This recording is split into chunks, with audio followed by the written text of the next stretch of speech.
Hi guys, welcome to Sydney, Australia, and for today's video, we're supposed to meet my high school friend, high school classmate. However, due to unforeseen circumstances, hindi tayo makakapag-meet. So, I already thought about going out with him here in Sydney.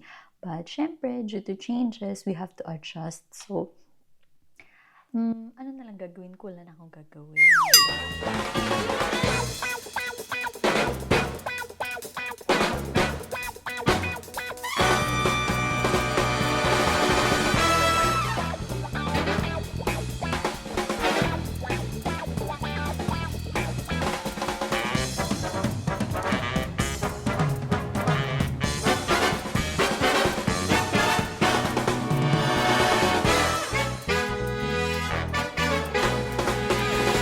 As you know, for low-cost carriers, we do share rooms.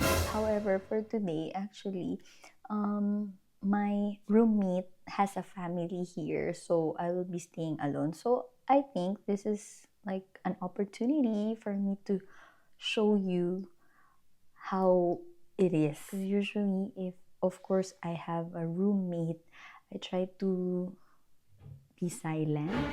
So you have to adjust, and of course nakahiya naman if you're very noisy. So for today's video, it's all mine, so I will share it to you. And then I think I won't be going to the city anymore because the forecast is it's going to rain. So I already saw the opera house, and if I would like to walk around the city, ang lungkot naman ko mag-isa. So maybe next time na lang pag avail na ulit si classmate. So for now, let me show you our room. So there you have 2 beds. Usually we have twin. So for me, I always just put my syempre inayos ko na yan. Hello, alam nga nang pakita ko sa inyo yung pangit. But I always carry my own pillow cover and at least a towel and my PGs. So basically that's it. If we are sharing, one will be there, one will be here. So far I didn't find any difficulty in sharing. So there's not much to share inside the room kasi ganun lang naman siya. Usually we have just like a small room, and I didn't have any difficulty so far in sharing because I'm a deep sleeper and I don't mind. But if you're a light sleeper, I think it's something that you have to consider because, of course, if for example your roommate wants to pee all the time, they open the lights or whatever, then you're gonna wake up and it will disrupt your sleep. But since I don't have any difficulty in sleeping, so keps naman siya. So now, I'll just maybe go around quickly in the hotel and then grab something to eat.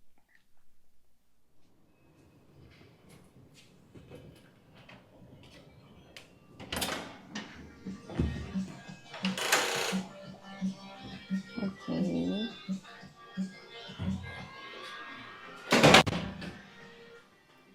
Ano to? Oh, boiling water and chilled. Wow, cute. Let's try.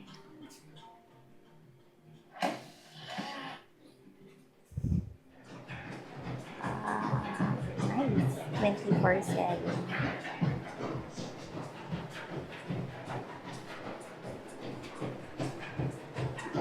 Yeah.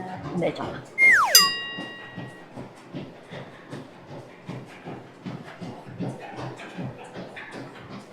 Kompleto siya. Nice part. I-buy ko pa. Hindi ko alam kung ano. Okay. Nice. Actually, may nakalagay dito, Moxie Terrace. I haven't been. Let's see. Oh, okay. I think that's it. Terrace. Terrace nga. Ang cute naman ito, laundry. Check nga natin yan.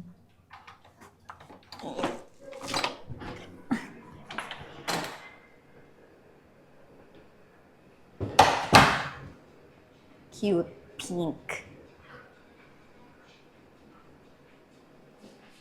Ice dispenser.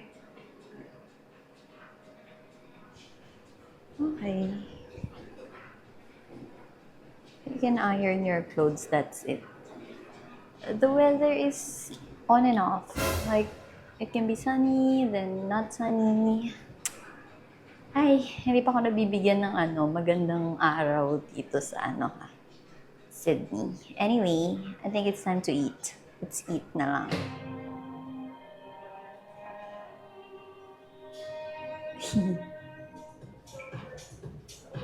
There's so many things to do here actually. Ay, ano ba to?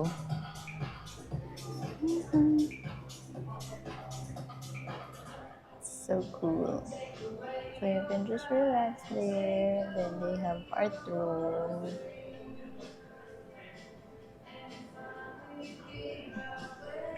Don't need to go far actually. Gusto mo lang relax. I think Australia is really invested on this relaxing space. Interesting. Ganda.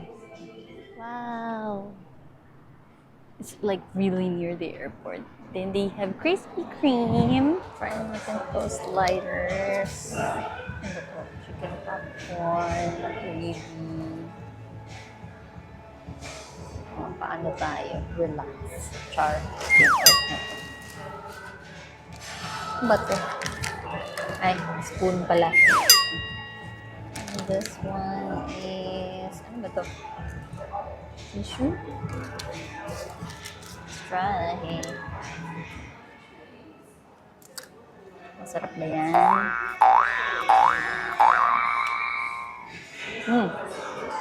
Sarap.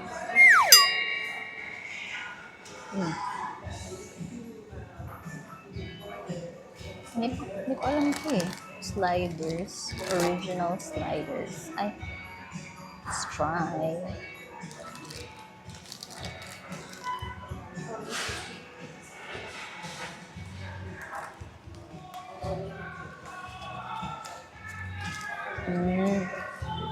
Ang pita bread.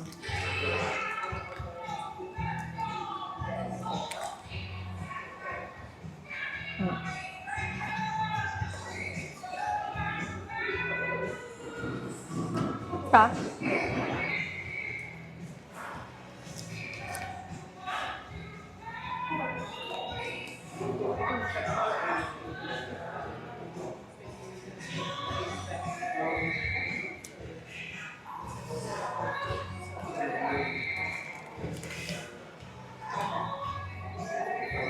Lumanghang ah.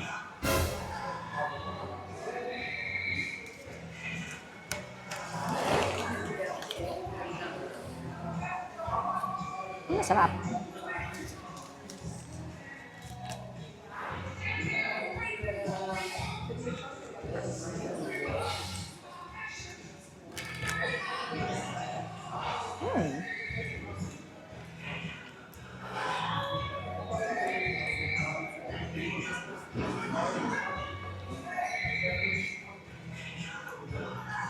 Ba, may free pa.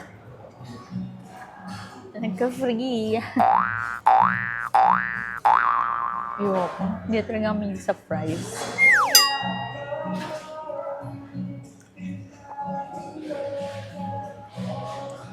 In Philippines, the gravy is free. In Malaysia, there's no gravy. Here, you have to order. Different taste. This one's nice also. What is that?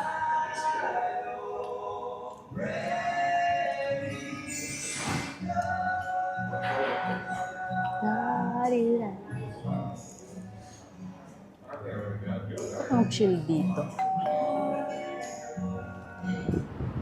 Diba? Makulimlim na agad. Kumain lang ako. Yeah. Alright, so we are back now in the hotel.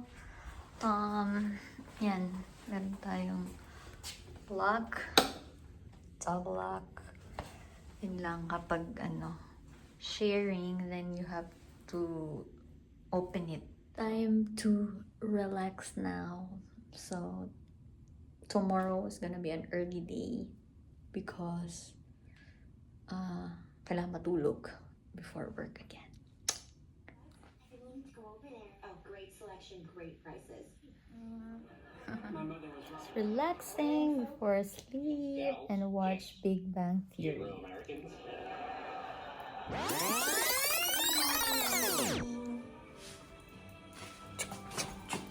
Ready. Again.